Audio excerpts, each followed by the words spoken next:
தன்னை பற்றி சொல்லும்போது இதிமதி உபகல்பிதா விதிருஷ்ணான்னார். இந்த மனசு இருக்கு, பீஷ்மாச்சாரியால் சொல்கிறான், ஆசையற்ற மனசுன்னார். அப்படி சொல்ற முடியுமா ஒருத்தர்? ஆசைதான் மனசு, ஆசையற்ற மனசு. ஆனால் அது ஆசைப்படுறது. இப்போ என்ன ஆசைப்படுறது அப்படின்னா, பகவதி உங்ககிட்ட சில ரூபங்களை, நீ பரமாத்மா மூல பிரகிருதிக்கு காரணமான வஸ்துனி, அவ்யக்தன், நிஷ்காரணன், இது மாதிரி பல வேதாந்த சொற்களால் ஒன்று சொன்னாலும், நீ பூபார நிவர்த்திக்காக கிருஷ்ணாவதாரம் பண்ணி அதுலேயும் பிரத்யேகமாக பார்த்த சகாவா பார்த்த சாரதியா தேர்தட்டில் உட்கார்ந்துட்டியே இதை விட ஒரு சௌலபியத்தை காமிக்க முடியுமா உலகத்தில்? பகவான் இப்படி கருணை பண்ணுவான்ங்கிறது.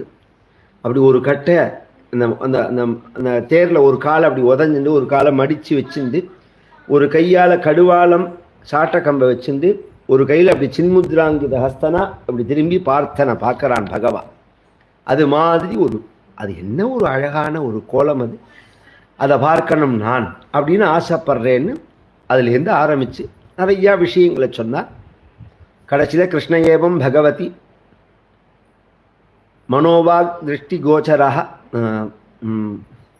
ஆத்மன் ஆத்மானமாவேஷ சோந்த சுவாச உபாரமத்துன்னு மனசினாலையும் வாக்காலையும் கண்களாலையும் பகவானை ஸ்மரிச்சுண்டு பகவான்கிட்டையே தன்னை சமர்ப்பணம் பண்ணினார். இந்த சரீரத்தை விட்டால் மோட்சத்தை அடைஞ்சார். அந்த பீஷ்மாச்சாரியால் மோட்சத்தை தான் அடைஞ்சார் வியாசபாரத ரீதியா. யாரோ சமீபத்தில் பார்த்தேன், ஏதோ ஒரு பேச்சு, ஏன்னா அவாவா தலைக்கு தலை பேசுகிறான். இந்த திரௌபதியினுடைய விஷயத்தில் அவர் வாயபுத்தின்னு இருந்ததுனால திரௌபதி பீஷ்மாச்சாரியால் மோட்சத்துக்கு போகலேன்னு. எவ்வளோ பெரிய அபச்சாரமான வார்த்தைகள் அது.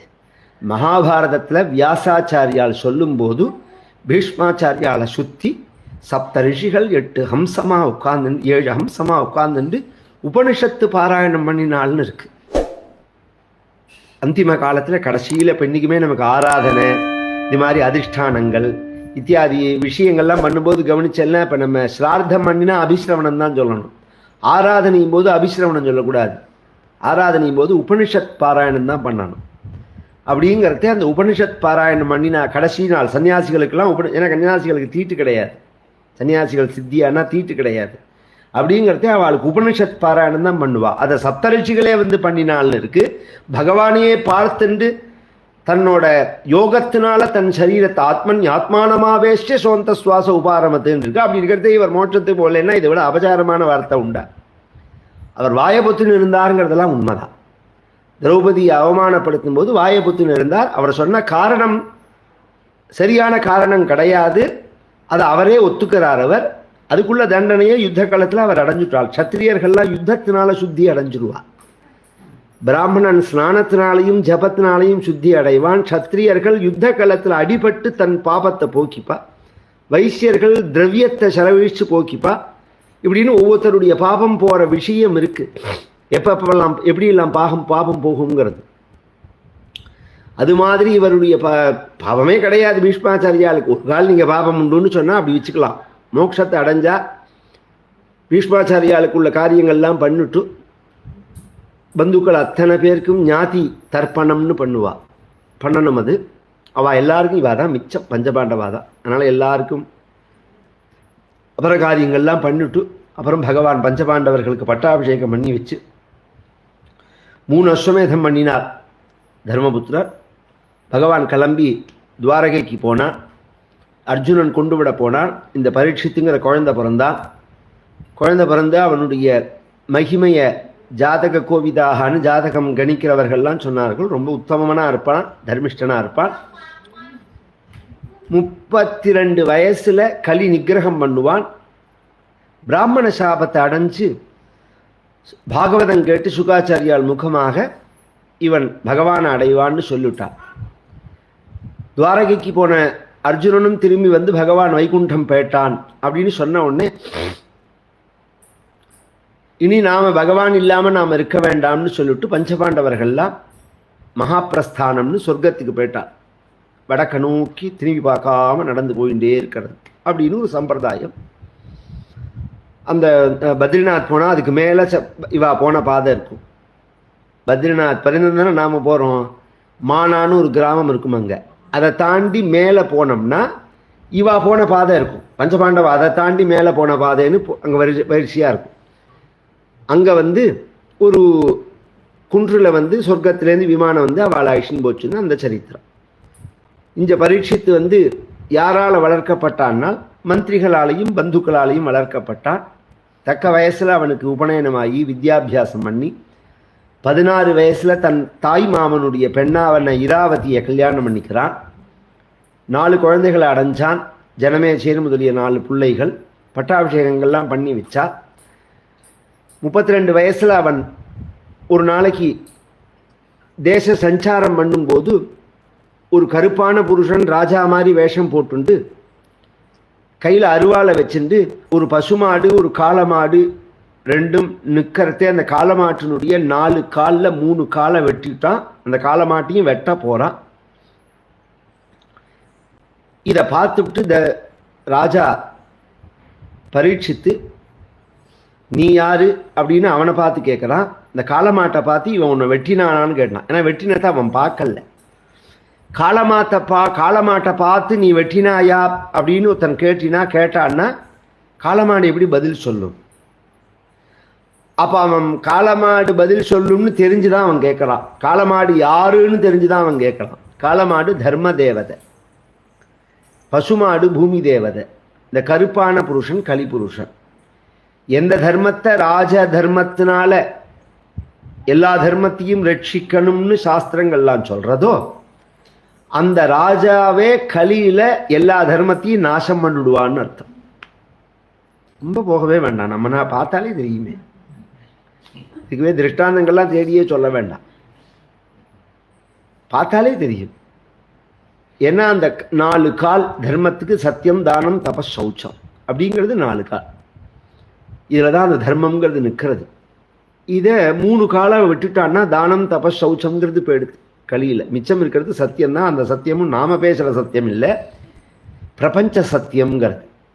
காலத்தால் 6:30 மணிக்கு சூரிய உதயம்னா 6:30 மணிக்கு ஆறுது, மழை பெய்யும்னா மழை பெய்யறது, மழை தேவைப்பட்ட காலத்தில் மழை பெய்யும். இவன் சொன்னதே பெய்யலைன்னாலும் கவனித்து பார்த்தெல்லாம் தெரியும். எங்கே தேவையோ அங்கே கரெக்டாக பெஞ்சிட்டு போகிறோம். ஒரு சமயம் இந்த இடத்துக்கு பெய்யறது, ஒரு சமயம் அந்த பக்கம் பெய்யறது, ஒரு சமயம் அந்த பக்கம் பெய்யறது. ஒரே சமயத்தில் பொத்துன்னு கொட்டுறதா? அப்படி இல்லை. ஏன் எல்லா இடத்துலையும் பொத்துன்னு கொட்டுன்னு வெள்ளம் வருது என்ன? அதெல்லாம் ஃப்ராடு. இவன் தண்ணி போகிற பாதையெல்லாம் அடைச்சி குளத்தெல்லாம் துத்து பாதாள சாக்கடை கட்டுறேங்கிற பேரில் எல்லாத்தையும் நாசம் பண்ணினதுனால தண்ணி போகிறதுக்கு வழி இல்லை. அதுதான் விஷயம். இதே மழையெல்லாம் இதை விட பெரிய மழையெல்லாம் பெஞ்ச போதெல்லாம் தண்ணி வடியல்லையா? வடிகால்லாம் ஒன்றுமே இல்லை. அதனால இத்தனை பிரச்சனையே தவிர மழையெல்லாம் எப்போதும் போல தான் பெய்யறது. அதுதான் உண்மைங்கிறது. அதை சேமிக்கிற அந்த சிஸ்டத்தை நாம் நாசம் பண்ணிட்டோம். அதுதான் விஷயம். அது எப்போ சரியாகுமோ? காலத்தில் மழை பெய்யறது, புஷ்பங்கள்லாம் பூக்கிறது, காய்கள்லாம் காய்க்கிறது, தானியங்கள்லாம் சமர்த்தியாக விளையிறது. இதில் ஏதாவது ஒரு பிரச்சனை என்ன நாம் ஜீவிக்க முடியுமா? கொஞ்சம் யோசனை பண்ணிய. இன்னைக்கு ஜீவிக்கிறமே நாம அந்த தர்மத்தினால தானே. அந்த தர்மம் இருக்கும். கலியை நிகிரகம் பண்ணி அவனை எல்லா இடத்துலையும் இருக்கக்கூடாது, 5 இடத்துல தான் இருக்கணும்னு சொல்லிட்டான். நீ எல்லா தேசம் முழுக்க இஷ்டத்துக்கு சுதந்திரமாக விவகாரம் பண்ணக்கூடாது. இந்த விசா கொடுக்கும்போது எங்கே போகிற எங்கே வர, இந்த இடத்துக்கு தான் போகலாம், இந்த இடத்துல தான் இருக்கலாம், அப்படிலாம் ஒரு ரூல்ஸ் கொடுக்குறா பற்றியில். அது மாதிரி இது அமூனி பஞ்சஸ்தானானின்னு 5 இடம். ஜூதம் பானம் ஸ்திரிய சூனாக எத்ரா தர்ம சதுர்விதா. சூதாட்டம் ஆடுற இடத்துல இருக்கலாம், மத்தியபானம் பண்ணுற இடத்துல இருக்கலாம், மாம்சம் சாப்பிட்ற இடத்துல இருக்கலாம், கொலை பண்ணுற இடத்துல இருக்கலாம், விலை மாதர்கள்ட்ட இருக்கலாம். இதற்கு காரணமான பணத்தில் இருக்கலாம். பணம் இருந்தால் தான் இந்த தப்பெல்லாம் பண்ண முடியும். தப்பு பண்ணுறதுக்கு காரணமான பணம் நல்ல பணம் இல்லை, நல்லபடியாக நாம் சம்பாதிக்கிற பணம் இல்லை, தப்பு பண்ணுறதுக்கு காரணமான பணம். அதனால தான் நல்லபடியாக சம்பாதிக்கணும், ஜாக்கிரதையாக இருக்கணும். இந்த தப்பு கலியில் பண்ணக்கூடாதுங்க. மற்ற யுகாந்தரங்களில் சொல்லும்போது இதெல்லாம் காரண காரியமாக இருந்தது. ஒரு இன்றைக்குமே மிலிட்ரியில் மத்தியபானம் அலௌடு தானே. ஏன்னா அவளுடைய ஒரு ஒர்க்கு, அவளுடைய குளிர் மைனஸில் போய் உட்காந்துருக்கான்னா அவன் சாப்பிடலைன்னா அவன் செத்து விடுவான். அது மாதிரி யுத்தத்தில் அடிபட்டு உடம்பெல்லாம் ரணமாகறதே இன்னைக்கு மயக்க மருந்து கொடுக்குறா பற்றியில அது மாதிரி அந்த காலத்தில் அது வச்சுருந்தது. ராஜாக்களுடைய ஒரு தேவைக்காக வைக்கப்பட்டிருந்தது. எல்லாரும் குடிக்கிறதெல்லாம் மத்தியபானம் ஆகாது. அன்னைக்கு அதில் நிறைய விஷயம் உண்டு. மது அப்படிங்கிறது வேற, கல்லுங்கிறது வேற. தென்னம் பணம் இது சாப்பிட்ற இல்லைன்னோ பழையத்தையே 4 நாள் வச்சுன்னு சாப்பிட்டேன்னா கல் தான். அது ஈஸ்ட் தானே, பெருசாக வித்தியாசம் கிடையாது. ஒரு பழச்சாரை உள்ள மூடி வச்சு சாப்பிட்டேன்னாலும் அதுதான். அது மாதிரி ரொம்ப ஒரு மந்தத்தை கொடுக்கக்கூடிய தாமச குணத்தை வளர்க்கக்கூடிய பதார்த்தத்தை சாப்பிடக்கூடாதுன்னு அர்த்தம். ஏன்னா பேசிக்காகவே உடம்பு தாமச புத்தி அடைஞ்சிடும் கலியில். அப்போ என்ன ஆகும்னா, நீ ஒன்றுமே சாப்பிடலைன்னாலுமே சோம்பலாக தான் உட்காந்துருப்பேன். நீ சோம்பல் கொடுக்குற பதார்த்தத்தை சாப்பிட்டேன்னா எப்படி நீ வேலை செய்வ? அதுதான் இந்த கேள்வி. சுறுசுறுப்பாக உள்ளது தான் சாப்பிடணும் அப்படிங்கிறது தான். கலி நிகிரகம் பண்ணிட்டு இன்னொரு தடவை இவன் வேட்டையாட போகும்போது பசிதாக மிகுதியால் அங்கே பார்க்குறதே ஒரு ஆசிரமம் இருக்குது. அந்த ஆசிரமத்தில் ஒரு மகரிஷி சமீகர்னு பேர், அவர் தபஸ் பண்ணிட்டு இருக்க. அவருடைய ஆசிரமத்தில் போய் தனக்கு பசிக்கிறதுன்னு இவன் கூப்பிட அவர் கண்ணை திறந்து பார்க்காதனால அவர் தன்னை பார்த்துட்டு கண்ணை மூடின்னு இருக்கார். இதெல்லாம் இந்த மாதிரி ஒரு தப்பான புத்தியெல்லாம் வரக்கூடாது. பண்ணுவா சில பேர். இப்போ இந்த அண்டர் ரிசர்வேஷன்லாம் பார்த்து எல்லாம் படுத்துன்னு இருப்பான், அப்படியே தூங்குற மாதிரி. இதெல்லாம் வேணும்னு பண்ணுறது. ரிசர்வேஷன்லேயே படுத்துன்னு இருப்பான், பகலில் போகிற ட்ரெயின்லேயே நம்மளை உட்கார விடாதபடிக்கு படுத்துன்னு இருப்பான். இதெல்லாம் துர்குணிகள். அது வேணும்னு சில பேர் பண்ணுவாளே தவிர கண்ணை முடிக்கிறது பூஜை பண்ணுறது அதில் எல்லாமும் ஃப்ராடு உண்டு. பார்த்துன்னு டிவி பார்த்துட்டே இருப்பார் ஆசிரமத்தில் சுவாமிஜி. யாராவது வாசலில் காரில் வந்தாங்கன்னா டிவி அணைச்சிட்டு முன்னாடி உட்காந்து தியானம் பண்ணுற மாதிரி உட்காந்துருப்பாருன்னு வச்சுக்கோங்க. எல்லாம் உண்டு, எல்லா இடத்துலையும் எல்லாம் உண்டு. ஆனால் எல்லாத்தையும் தப்பாக நினச்சிடக்கூடாது. நமக்கு தெரியணும் அந்த பரம்பரை, அவளுடைய அனுஷ்டானங்கள். மனுஷன்கிறது சில அபியாசங்கள் இருக்க தான் இருக்கும். எல்லாரும் 100% பர்ஃபெக்டெல்லாம் சொல்லவே முடியாது. சில பழக்கங்கள் இருக்க தான் இருக்கும். அது தப்பாக ரைட்டாங்கிறதுலாம் விஷயம் வேறு. அதுக்காக தப்பானவான்னு சொல்லிட முடியுமா? பர்சன்டேஜை வச்சுன்னு தான் சொல்ல முடியும். நாம் அப்படி தான் சொல்லணும். அதை இவனுக்கு ஏன் அப்படி புத்தி போச்சுன்னால் களி சம்பந்தத்தினால, களி சங்கத்தினால இப்படி ஒரு நல்லவரை பார்த்து சந்தேகப்பட தோண அதனுடைய விளைவா இவன் கண்ணில் ஒரு செத்த பாம்பு பட போராத காலம் அதை எடுத்து அவர் கழுத்தில் போடுறான். உண்மையான தவமா பொய்யான தவமானு பரீட்சை பண்ணி பார்க்கணும்னு. அது உண்மையான தவம். ஏன்னா ஸ்தானத்திரையா பரம்பிராப்தம்னு இருக்குங்க.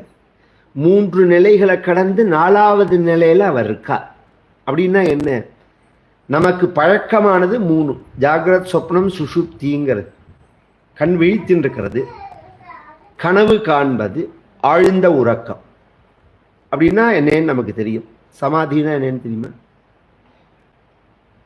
இதுக்கு 4வது நிலை துரிய ஸ்திதின்னு பேர். அந்த 4வது நிலையில் என்னன்னா, இப்போ சுஷுப்தி சொன்னேன் பாருங்க, சுஷுப்தி அவஸ்தை. அதுதான் ஆழ்ந்த உறக்கத்தில் படுத்துக்கிறோம். எழுந்துட்ட உடனே தான் 12 மணி நேரம் ஆயிடுதா, இவ்வளோ நேரம் நான் தூங்கினேனா, எனக்கு நேரம் போனதே தெரியலேங்கிறோம். இவ்வளோ மணி நேரம் தூங்கினோங்கிறது தெரியறது, ஆழ்ந்த தூங்கினோம்னு தெரியறது, சுகமாக தூங்கினோம்னு தெரியறது. எப்போ தெரியறது? அது மூழ்ச்சிண்டப்புறம் தெரியறது. அது தூங்கறதேவே தெரிஞ்சால் சமாதின்னு பேர்.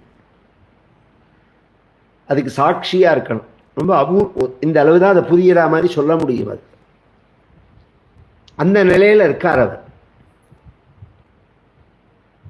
இவன் என்ன பண்ணியிருக்கணும்? அந்த பாம்பை எடுத்து கீழே போட்டிருக்கணும். போட்டிருந்தா பெரிய தப்பாக, போட்டதே தப்பு, அதை எடுத்து போட்டிருக்கலாம்.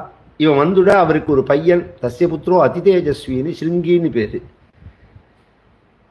அவனை விளையாடுறதுக்கு கூப்பிட்ட வந்த அவனுடைய ஃப்ரெண்டுகள்லாம் இவர் கழுத்தில் பாம்பு இருக்கிறத பார்த்துட்டு அவனை தேடின்னு போனால், கௌசிகிங்கிற நதிக்கரையில் அவன் சமைத்து பொறுக்கின்னு இருக்கிறத அவன்கிட்ட போய் சொன்னால், நான் உன்னை தேடின்னு போனேன், உங்கள் அப்பா ஆசிரமத்தில் கழுத்தில் பாம்பு இருக்குது, செத்த பாம்பு இருக்குன்னா.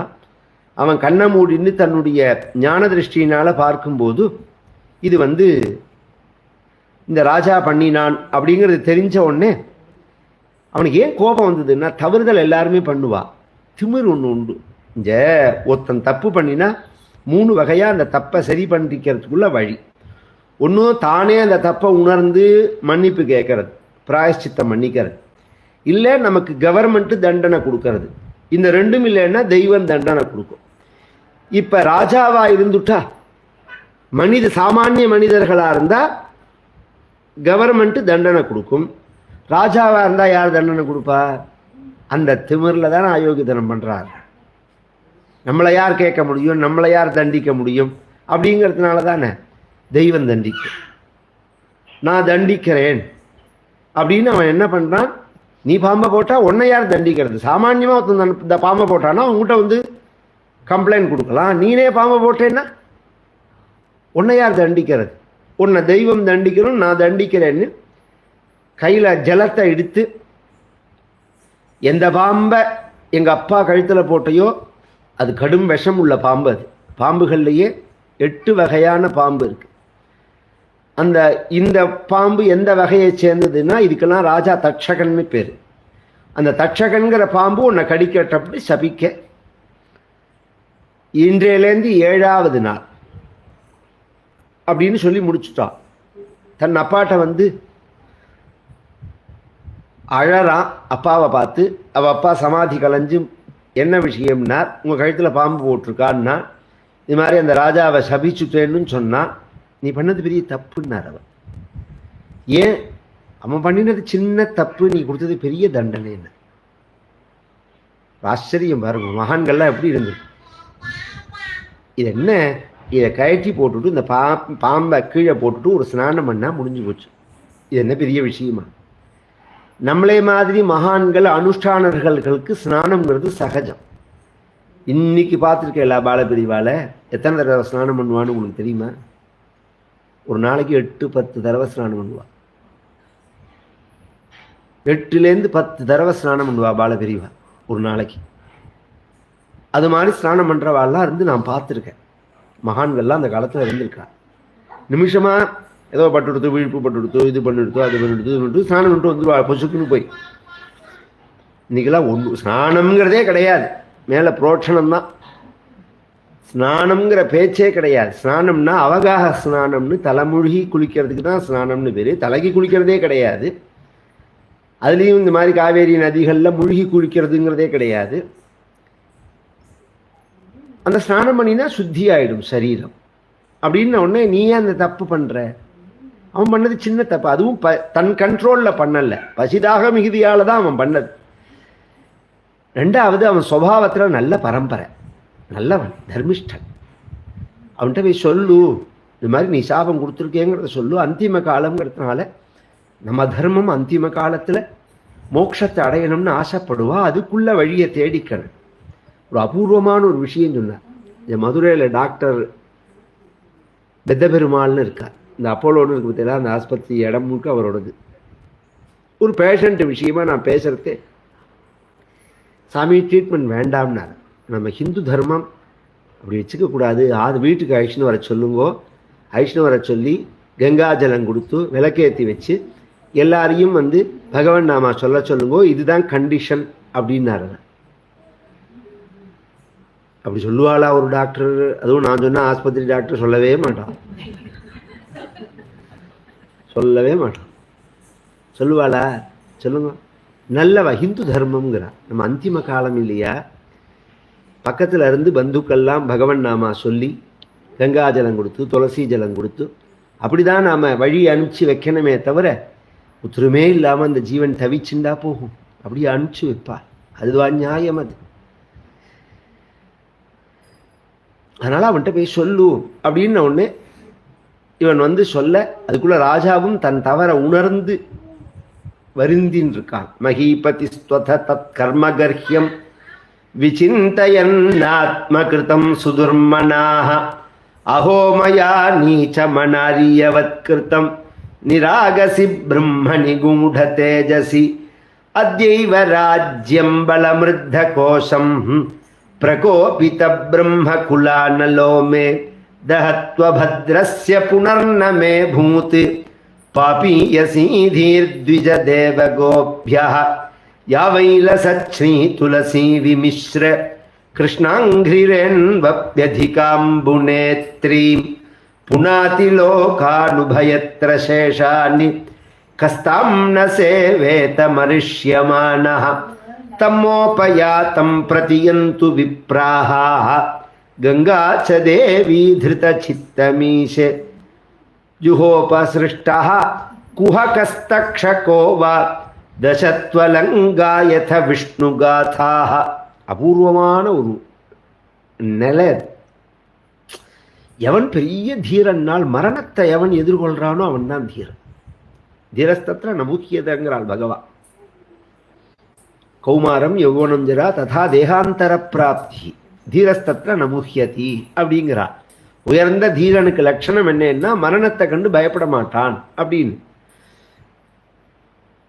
பந்துக்கெல்லாம் எவ்வளவோ சமாதானம் சொன்னால் போருன்ட்டான் அலம்னா. ஏன்னா நான் எல்லாம் செய்ய வேண்டியதெல்லாம் செஞ்சுட்டேன்.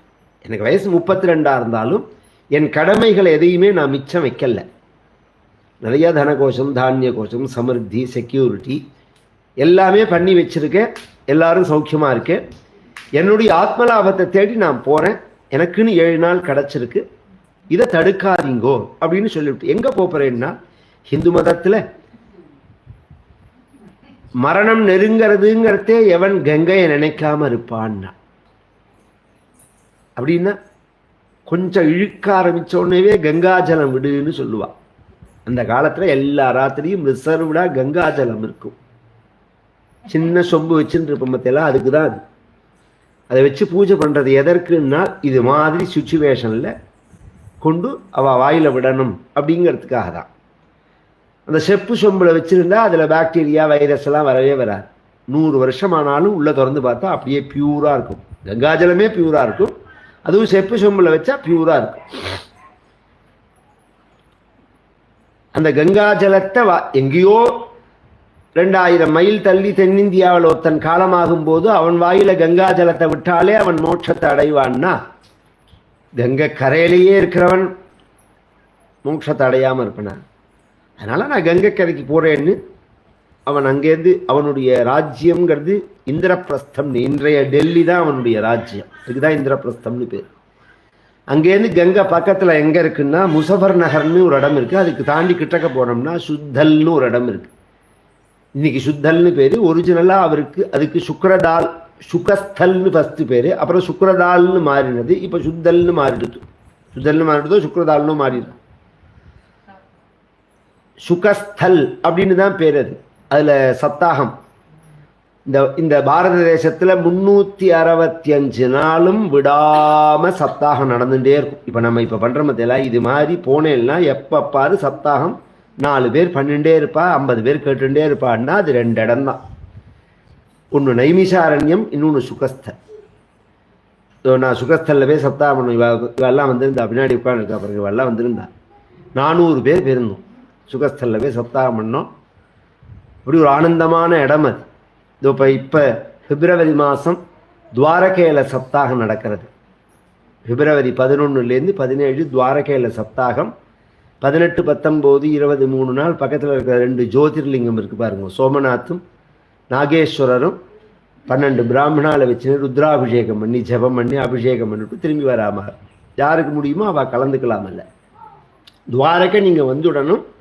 பேரை பதிவு பண்ணிட்டா அங்கே தங்கறதுக்கு சாப்பாடுக்கெல்லாம் எல்லாம் ஏற்பாடு பண்ணும். ஏன்னா 3 இடத்துல சப்தாகம் பண்ணினா சப்தாகத்துக்கு விசேஷம்னு இருக்கு. புஷ்கரே மதுராயாஞ்ச துவாரவத்யாம் அப்படின்னு புஷ்கரத்தில் சப்தாகம் பண்ணினா விசேஷம், மதுரால சப்தாகம் பண்ணினா விசேஷம். பாகவதமே சொல்றது இதை. சப்தாகமே விசேஷம்னாலும் 3 இடத்துல பண்ணினா ரொம்ப விசேஷம். அதில் துவாரகையில் நடக்கிறது. இது மாதிரி ஒரு புண்ணிய க்ஷேத்திரங்களில் தேடின்னு போவான். நம்ம அந்த காலத்தில் தஞ்சாவூர் ஜில்லாவில் வயசாகிடுச்சுன்னா ஸ்ரீவாஞ்சியத்தில் போய் தங்குவான். ஸ்ரீவாஞ்சியம்னு ஒரு ஊர். இங்கேருந்து காசியில் போய் தங்க மாட்டா. காசிக்கெல்லாம் போக முடியாது. ஸ்ரீவாஞ்சியத்தில் போய் ஒரு வீடு எடுத்துன்னு தங்குவா, வாடகைக்கு எடுத்துன்னு. ஏன்னா காசியை விட வீச கூட. காசியில் கூட கடைசி காலத்தில் பைரவ யாத்தனை உண்டு. ஸ்ரீவாஞ்சியத்தில் அது கிடையாது. நேற்றுக்கு தான் கார்த்திகை ஞாயிற்றுக்கிழமை தீர்த்தவாரியோட முடிஞ்சது ஸ்ரீவாஞ்சியம் விசேஷமாக. இது மாதிரி அந்தந்த க்ஷேத்திரங்கள் இருக்குது, அபூர்வமாக உண்டு. ஸ்ரீவாஞ்சியம் ரொம்ப விசேஷமான க்ஷேத்திரம், அதில் காசி மாதிரி ஈக்குவலானது அப்படிங்கிறதுக்காக. இது மாதிரி இல்லாமல் நம்ம சனாதன தர்மத்தை அனுஷ்டானம் பண்ணுறவாளுடைய ஒரு நம்பிக்கை. இவன் கிளம்பி கங்கைக்கரைக்கு போகிற இந்த விசிறிஜ்ய சர்வம் நரதேவ சின்னம் பவித்ரபாணிர் முனிவேஷ ஆஸ்தே, ராஜ அலங்காரங்கள் எல்லாம் களைஞ்சுட்டான். இதெல்லாம் என்னத்துக்கு? எல்லாம் கழட்டி போட வேண்டியதானே. ஒரு கட்டத்தில் தேவை. அந்தந்த காலத்தில் எப்படி கல்யாணம் பண்ணிக்கிறது அலங்காரம் பண்ணிக்கிறோமோ அது மாதிரி ஒரு கட்டங்கள் பிறந்து தேவை. அதெல்லாம் அதுக்கப்புறம் எவ்வளோக்கு அவ்வளோ ஏற்றிக்கிறோமோ அவ்வளோ இறக்கின்றே வரணும். சிம்பிளாக ஆயிக்கணும். வாழ்க்கைங்கிறது சிம்பிளாக பண்ணிக்கணும். அந்த காலத்தில் பார்த்துக்கலாம், 2 வேஷ்டி தான் வச்சுருப்பான். கதர் வேஷ்டி, கதர் துண்டு. இந்த மாதிரி பாட்டிலாம் பார்த்தீங்கன்னா 2 புடவை, அதை தோச்சு இந்த மாதிரி இந்த சோப்பு குப்பெல்லாம் கிடையாது. குளத்தில் துவச்சதுனால அப்படியே முடன்னு அரிசிப்பலாம் மாதிரி இருக்கும். அது அந்த புடவையே பளிச்சுன்னு இருக்கும். எப்படி ஒரு நீட்டாக இருப்பா. ஒரு கவலை கிடையாது. விட்டுட்டு போகிறோங்கிறது எதுவுமே இல்லை. அதனால் அந்த கவலை எதுவுமே கிடையாது. இல்லைன்னா எல்லாத்தையும் கவலைப்படணும். இத்தனை சாமானி கொண்டு எலி சேர்க்குற மாதிரி பொந்துல சேர்க்குற மாதிரி சேர்த்து வச்சோம்னு வச்சுக்கோங்க, எல்லாத்தையும் விட்டுட்டு போகிறோமேன்னு கவலைப்படணும். விட்டுட்டு போகிறதே ஃப்ரீயாக கையை உதறின்னு கிளம்ப வேண்டாமா சொல்லுங்க. அந்த ஒரு வைராக்கியம் வரணும். எல்லாத்தையும் விட்டான். பவித்ர பாணியா ஒரு மர உருவி எடுத்து கட்டினான். மர உருவின்னு ஒன்று இந்த மரத்தோட தோலை துணி மாதிரி கட்டிக்கிறது, அதை எடுத்து கட்டினான். கங்கைக்கு வந்தான். அங்கே இருக்கிற மகான்கள் சரணத்திலெல்லாம் நமஸ்காரம் பண்ணினான். தான் பண்ணின அபச்சாரத்தை சொன்னான். 7 நாள் தான் தனக்கு வாழ்க்கைங்கிறத சொன்னான். பிராமண சாபத்தை சொன்னான். தான் அதுலேருந்து விடுபடணும்னு அவன் கேட்கல. பின்ன என்ன கேட்டான் அவன்னா, இந்த 7 நாளில் நான் வாழக்கூடிய இந்த 7 நாளில் நான் என்ன பண்ணினா மோட்சத்தை அடையலாம்னு கேட்டான். எத் ஸ்ரோதவ்யம் அதோ ஜப்யம் எத் கர்த்தவ்யம் ரிவி பிரபோ ஸ்மர்த்தவ்யம் பஜனீயம் வா ப்ரூஹி யத்வா விபர்யய. மற்றவர்கள் அவரவர்களுக்குள்ள அனுஷ்டானத்தை சொன்னார்கள். பொதுவாக ஹிந்து மதத்தில் ஒரு ஸ்பெஷல் விசேஷம் என்னன்னா, கோடி பேர் இருக்கோம்னா கோடி வழி சொல்லுவா. இன்னைக்கு ஒரு தலைவலின்னு ஒருத்தட்ட சொல்லிடுங்கோ, தலைக்கு தலை வைத்தியம் சொல்லுவா. இது நம்மளோட ஒரு நம்ம தேசத்தில் உள்ள ஒரு பழக்கம். அவளுக்கு என்ன தெரியுமோ இல்லை. என்னன்னா, ஒரு காலத்தில் தான் என்ன செஞ்சமோ அதை சொன்னான். இப்போ பிரச்சனையே அது இல்லை. இவன் செய்யாம இவன் படித்ததெல்லாம் புறத்தையாருக்கு சொல்கிறான். அதுதான் இந்த ப்ராப்ளமே. நீ செஞ்சத்தை சொன்ன. இப்போ என்னை கூப்பிட்டு ஒருத்தர் கேட்டார்னா, நீங்கள் வேத பாராயணம் பண்ணுங்கோ, கங்கா ஸ்நானம் பண்ணுங்கோ அப்படிமே. அவளுக்கு என்ன தெரியுமோ அதை சொல்லுவா. பஜனை பண்ணுறவாளை கேட்டால் பஜனை பண்ணுங்கோம்பா. கோவிலில் கைங்கரியம் பண்ணுறவாளை கேட்டால் கோவிலில் கைங்கரியம் பண்ணுங்கோம்பா. எல்லாமே வழிதான். பகவான் அடையிறதுக்கு எல்லாமே வழிதான்.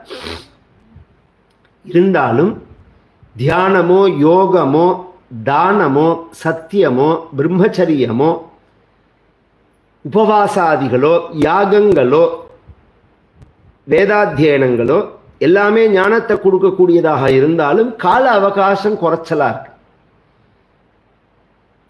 இதுல எதை செஞ்சா ஒருத்தன் மோட்சத்தை அடைவான் அப்படிங்கிறத, இந்த 7 நாளைக்குள்ள மோட்சத்தை அடைவாங்கிறத யார் தீர்மானம் பண்ண முடியும்? அதுதான் இந்த கேள்வியே. இதெல்லாம் மோட்சத்தை கொடுக்கும்னாலும் எப்போ கொடுக்கும்னு தெரியாது. இந்த 7 நாளைக்குள்ள மோட்சத்தை அடையணும்னா என்ன செய்யணும்? அதான் இந்த கேள்வியே. சுகாச்சாரியால்னு ஒரு மகான் வராறங்க. தத்ராபவத் பகவான் வியாசபுத்திரா, அங்க தோன்றினார்னு இருக்குங்க. அவர் வந்தார்னு இல்லை, தோன்றினார்னு இருக்கு. ஆனா ஒரு ஆச்சரியம், இவர் வரத்துக்கு முன்னாடியே எல்லா மகர்ஷிகளும் அங்க வந்துட்டா அந்த இடத்துக்கு. அந்த இடம் பெரிய சிட்டி பிரயாக்ராஜ் மாதிரிலாம் கிடையாது, ஒரு கிராமம் அது. ஆனா அங்க உலகத்துல உள்ள அத்தனை மகான்களும் வந்திருந்தார். அத்ரிர்வசிஷ்டா சவண சரத்வான் அரிஷ்டனே மிர்பிருகுரங்கிராஷ்ச பராசரோ காதிசுதோதராமஹ உதத்ய இந்திர பிரமதேத்மவாஹு மேதாதிதிர்தேவல ஆர்ஷ்ணிஷேனஹ பாரத்வாஜோ கௌதம பிப்பலாதஹ. இப்படின்னு எத்தனை மகர்ஷிகள் வந்திருக்கா. 32 மகர்ஷிகள், பெரிய மகர்ஷிகள் பேரை சொல்றா. இவர்கள் இவர்களை பற்றி சொல்லும்போது தீர்த்தர்கள்னு பேர் இவர்களுக்கு, சுத்தி பண்ணுறவர்கள். இவர்கள் கங்கை, இப்போ தீர்த்தம்னா சுத்தி பண்ணுறது, தீர்த்தம்னா நம்மளை சுத்தி பண்ணுறதுக்கு தீர்த்தம்னு பேர். நம்மளை சுத்தி பண்ணுற மகான்களுக்கும் தீர்த்தர்கள்னு பேர். நாராயண தீர்த்தர்னு சொல்கிறது இல்லையா அப்படின்னு. இதில் ஒரு விசேஷம் என்னன்னா, இப்போ நாமெல்லாம் கங்காதி நதிகளில் போய் ஸ்நானம் பண்ணிக்கிறது நம்மளை சுத்தி பண்ணிக்கிறதுக்காக. நாமவே கங்கையில் ஸ்நானம் பண்ணினோம்னா ஒரு அனுஜ்ஞம் வேண்டாம், ஒரு சாத்குண்யம் வேண்டாம், ஒரு சங்கல்பம் வேண்டாம், முசல ஸ்நானம்னு சொல்லுவா. அப்படின்னா மிளகா அப்படி இடித்த இரும்பு உலக்கையை அலம்பரா மாதிரிம்பா. அந்த காலங்களில் மிளகா அப்படி இடிப்பாலோன்னு இரும்பு உலக்க, அதை அலம்பிட்டா அதில் ஏதாவது மிளகா அப்படி ஒட்டின்னு இருக்குமோ, ஒரு அலம்பல்லையே அத்தனையும் போயிடும். அது மாதிரி நாம் போய் தொப்புன்னு கங்கையில் விழுந்தாலே நம்ம பாவங்கள்லாம் போயிடும். ஒரு சங்கல்பம் வேண்டாம், ஒரு சாத்குண்யம் வேண்டாம், பண்ணினா விசேஷம். இது மாதிரி பாபிகள்லாம் கங்கையில் ஸ்நானத்தை விட்டுட்டு போயிட்டான், பாவத்தை விட்டுட்டு போயிட்டான்னா அதோட பாவம் எப்படி போகும்? இது ஒரு கேள்வி. அதான் இப்போ தேவதைகளை பூஜை பண்ணி நம்ம பாபத்தை தேவதைகள்கிட்ட கொடுத்துட்றோம். தேவதைகள் எப்படி சுத்தியாரார்கள் அப்படிங்கிறத 3-4 காரியங்கள் சொல்கிறது வேதம். சாயஞ்யாவானஷ்சவை தேவாஹ பிராதர்யாவானஷ்சாக்னிஹோத்ரிணோ கிருஹமாகச்சந்தி அப்படிங்கிறது. கங்கைக்கு பக்கத்தில் 10 மைலில் குக்குடர்னு ஒரு மகரிஷி, புண்டலீகன்னு ஒரு சரித்திரம் சொல்கிறாலோன்னு எல்லாரும். அவன் காசி யாத்திரை போகும்போது அந்த குக்குட்ட மகரிஷியை பார்க்குறான். அவாத்து வாசலில் உட்காந்துருந்தான். ஒரு 6 மணி வாக்கில் 7 சண்டால ஸ்திரீ உள்ளே போனாள். 7 மணி வாக்கில் 7 தேவதா ஸ்திரீ வெளியில் வந்தாள். இவனுக்கு புரியலை. உள்ளே போனான். அவர் அக்னிஹோத்திரம் பண்ணியிருந்தார். இப்போ வரத்தே சண்டால ஸ்திரீக்களாக பாபிகளாக வந்தால், திரும்பி போகிறதே தேவதைகளாக போகிறா. எப்படின்னு கேட்டான். அதுதான் இந்த அக்னிஹோத்திரத்தோட விசேஷம்னார். சாயஞ்யாவானஷ்சவை தேவா பிராத்தரியாவானஷ்ச அக்னிஹோத்ரோ. அது பேர், அந்த 7 பேர் யாருன்னா கங்கேச்ச யமுனே செய்வ கோதாவரி சரஸ்வதி நர்மதே சிந்து காவேரின்னு சொல்லக்கூடிய 7 மகாநதிகள்னா இப்படிலாம் இருக்குது சாஸ்திரங்கள். மகான்கள் ஸ்நானம் பண்ணினான்னா கங்கையில் உள்ள பாபம் போயிடும். நாம ஸ்நானம் பண்ணினா நம்ம பாபம் போகும். மகான்கள் ஸ்நானம் பண்ணினா கங்கைக்கு உள்ள பாபம் போயிடும். பரமாச்சாரியால் போய் ஸ்நானம் பண்ணினா, அண்ணாவே ஸ்நானம் பண்ணினான்னா பாபம் ஏதாவது உண்டான்னு அவளுக்கு போகிறது. அவள் போய் ஸ்நானம் பண்ணால் கங்கை பவித்திரமாகும். அந்த மகான்கள்லாம் வந்திருக்கார். அவர்களுக்கு மத்தியில் சுகாச்சாரியால் வர அவரை நமஸ்காரம் பண்ண. நீங்கள் அவர் யார்த்தையுமே பேசினது கிடையாது, எல்லாருமே அவரை நமஸ்காரம் பண்ணுறார். 16 வயசு தான், அவதூதராக இருக்கார் அவர். இந்த வயசுனால பெரியவாங்கிறது ஹிந்து மதத்தில் கிடையாது, ஞானத்தினால தான் பெரியவர்கள் அப்படிங்கிறது. நீங்கள் வந்திருக்கிறதுனுடைய காரணம் என்ன? கரையேற்றுவதற்காக. ஆனால் நான் உங்களை கூப்பிடலை, நீங்கள் வர அளவுக்கு நான் புண்ணியமும் பண்ணலை. பின்ன என்னத்தினால நீங்கள் வந்திருக்கீர்கள்னா பகவான் உங்களை அனுப்பிச்சி வச்சிருக்கா. பைத்ருஷ்வசேய பிரீத்தியர்த்தம் தத்கோத்திரஸ்யாத்த பாந்தவா. எதனால்? எங்கள் தாத்தா பஞ்சபாண்டவர்களுடைய பேரன் நான். பஞ்சபாண்டவர்கள்ட்ட அவ்வளோ பிரியம் பகவானுக்கு. துரியோதனன் கேட்குறான் கிருஷ்ணன் தூதும் போது, இது எங்களுக்குள்ள அண்ணா தம்பி சண்டை, நீ யாரியான்னு கேட்டான். நீ வெளி மனுஷன், நீ யார் இதில் பஞ்சாயத்து பண்ணுறது? உனக்கும் பஞ்சபாண்டவர்களுக்கு என்ன சம்பந்தம் அப்படின்னு துரியோதனன் கேட்ட உடனே பகவான் சொன்னார், என்ன வார்த்தை கேட்ட? மம பிராணாகி பாண்டவாக. என் பிராணன் பகவான். பஞ்சபாண்டவர்கள், பஞ்சபாண்டவர்களும் நானும் என்ன சம்பந்தம் நான் கேட்குறேன்? என்னோட பிராணன் அவர்கள்ங்கிறான் பகவான். மம பகவான் வாக்குனால சொன்ன வார்த்தை. அந்த பிரியத்தினால நான் கரையேறணும்னு உங்களை அனுப்பிச்சி வச்சிருக்கா.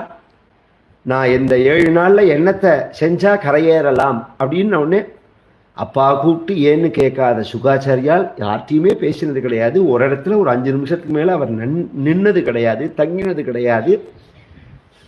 அவர் இவனோட பாக்கியம் உட்கார்ந்து இவன்கிட்ட பேசுறார். வரியா 2வது ஸ்கந்தம் ஆரம்பம். வரியா நேஷத்தே பிரஷ்னா கிருதோ லோகஹிதம் நிருபா ஆத்மவித் சம்மதः பும்சாம் ஸ்ரோதவ்யாதிஷு யः பரஹ ஸ்ரோதவ்யாதீனி ராஜேந்திர நிருணாம் சந்தி சஹஸ்ரஷः.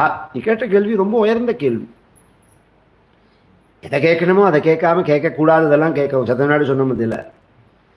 மனுஷ ஜென்மாவை அடைஞ்சிருக்கமே, இதோட பிரயோஜனம் என்ன, மற்ற ஜென்மாக்கள் காட்டிலும் இதில் என்ன உயர்வு, எதனால உயர்வு?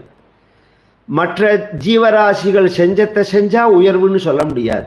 சாப்பிட்றது, தூங்குறது, குழந்தை பெற்றுக்கிறது, தன்னை பாதுகாத்துக்கிறதுங்கிறதெல்லாம் உலகத்தில் எல்லாருமே செய்யறது தான். அதை நான் செஞ்சதுனால உயர்வுன்னு சொல்லிட முடியாது.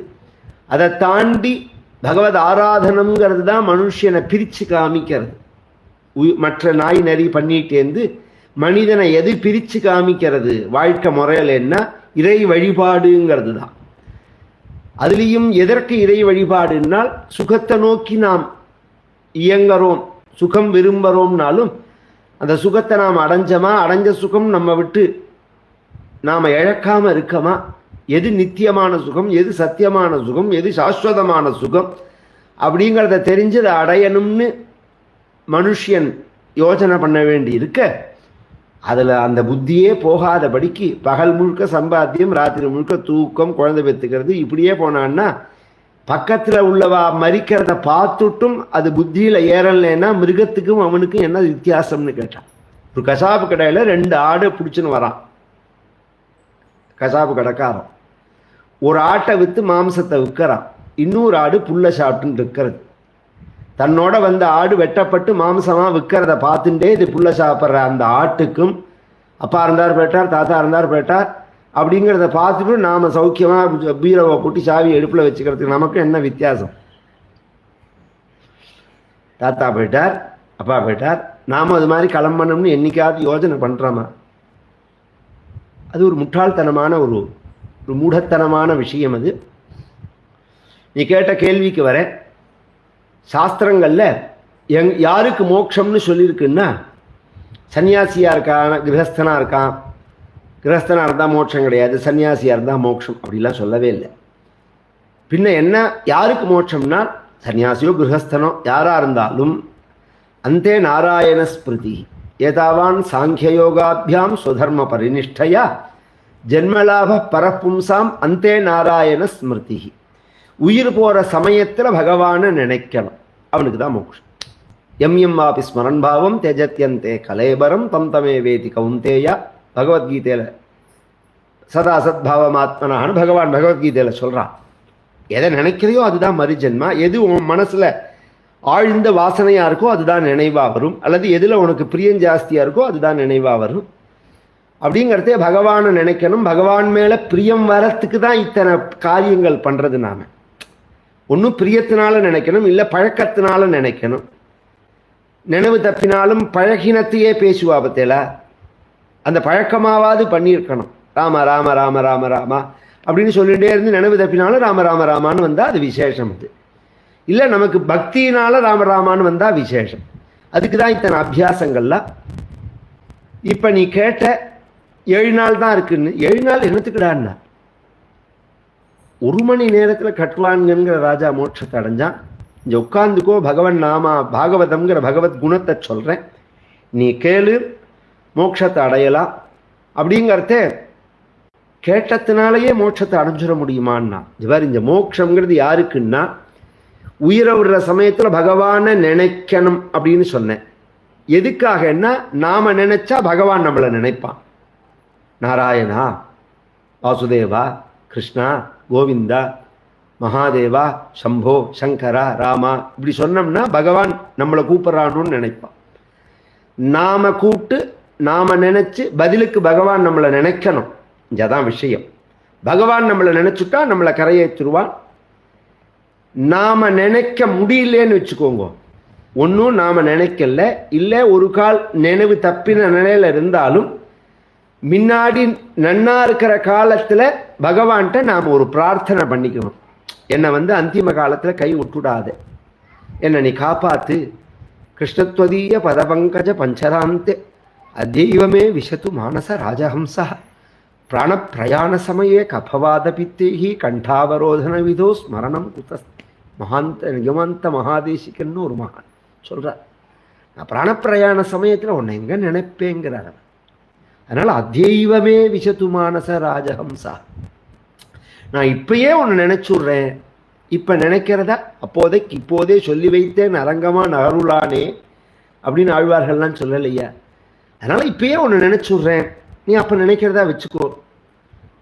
நீ பகவத்குணம் கேளு, பகவான் கருணையினால உனக்கு மோட்சத்தை கொடுப்பான், சுலபமான வழி இது அப்படின்னு சொல்லி சிருஷ்டியிலேருந்து ஆரம்பித்து சொல்கிறார்.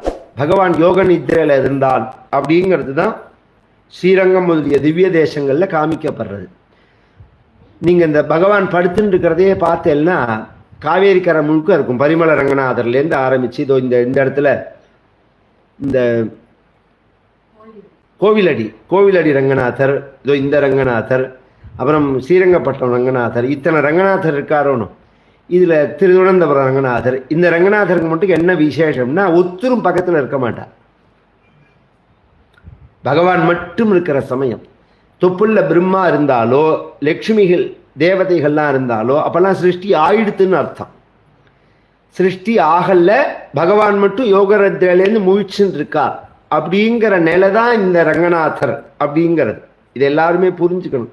இதுவே புரியாமல் நடுப்பில் ஏதோ ஒரு சர்ச்சை வந்ததுன்னா இந்த கும்பாபிஷேகம்ன்றதே பிரம்மாவை வைக்கலாமா, அவரை வைக்கலாமா, இவரை வைக்கலாம், இது என்ன கான்செப்ட், என்ன தாத்பரியங்கிறதே புரிஞ்சுக்க வேண்டாமா? இதே பிரம்மாலாம் உள்ள ரங்கநாதர்லாம் இருக்காளே, அவெல்லாம் சிருஷ்டி. இப்போ திருவனந்தபுரம் போனெல்லாம் பிரம்மா இருப்பார், தேவதைகள்லாம் இருப்பார், ஸ்ரீதேவி பூதேவிலாம் இருப்பார், அதெல்லாம் சிருஷ்டியான நிலை. இது யோக நித்ரையில் உள்ள பரமாத்மா அப்படிங்கிறதே. அந்த யோக நித்ரையிலேருந்து பகவான் வீழ்ச்சிண்டு அதுக்கப்புறம்தான் பிரம்மா பிரகிருதி வெளியில் வர்றது, அதுலேருந்து மகத்து வர்றது, அதுலேருந்து அகங்காரம் வர்றது, அதுலேருந்து மனசு வர்றது, அதுலேருந்து பஞ்சபூதங்கள் வருது, பஞ்ச தன்மாத்திரைகள் வருது, கர்மேந்திரியங்கள் 5, ஞானேந்திரியங்கள் 5. பகவான் பிரம்மாவுக்கு வேதத்தை கொடுக்குறான். வேதம்ங்கிறது பகவானுடைய சங்கல்பம், அறிவு, சங்கல்ப மாத்திரத்தினால கொடுக்குறான். இதை வச்சு சிருஷ்டி பண்ணு அப்படின்னு சொல்ல பிரம்மா இந்த பிரபஞ்சத்தை சிருஷ்டி பண்ண ஆரம்பிக்கிறார். முதல்ல பிரம்மா சிருஷ்டி பண்ணினது 4 பேரை தான். சனக சனந்தன சனாதன சனத்குமாரர்கள்னு பேர். அவர்கள் பகவத் தியானபூத மனசோட, அப்போதான் பகவானை தியானம் பண்ணி அந்த வரனை வாங்கின்னு வந்திருக்கார் பிரம்மா. அந்த மனசோட தபஸ் பண்ணி சிருஷ்டி பண்ணினதுனால அவளும் அதே நிலையில் இருக்க, அவர்களை சிருஷ்டி பண்ணுன்னு சொன்ன போது சிருஷ்டி பண்ணாத போது கோபம் வந்து அந்த கோபத்தினுடைய வெளிப்பாடாக ருத்ரன்கிற மன்யு தேவத்தை வருது. சிவபெருமான் இல்லை, சிவபெருமான் கிடையாது, தெரியாதவா சொல்லுவா. ருத்ரன் வேற, சிவபெருமான் வேற. பொதுவாக இந்த வேதாந்த விஷயத்தையே சொல்லும் போதும் ஏகமா துவேயா த்ரீணியா சத்வாரியா பஞ்சவா பிரிச்சிருக்கு தத்துவங்கள். ஏகம்ங்கிறது பிரம்மா, துவேயங்கிறது ஜீவாத்மா, அது பரமாத்மா மாய, த்ரீணிங்கிறது பரமாத்மா ஜீவாத்மா மாய, துவைத்தம் அத்வைத்தம் துவைத்தம் விசிஷ்டாத்வைத்தம். 4ங்கிறது சதுர்வியூகம், வாசுதேவன் பிரத்யும்னன் அனிருத்தன் சங்கர்ஷணன் அப்படிங்கிறது வைஷ்ணவத்தில். 5ங்கிறது என்னன்னா பிரம்ம விஷ்ணு ருத்ரால் ஈஸ்வரன் சதாசிவன்கிறது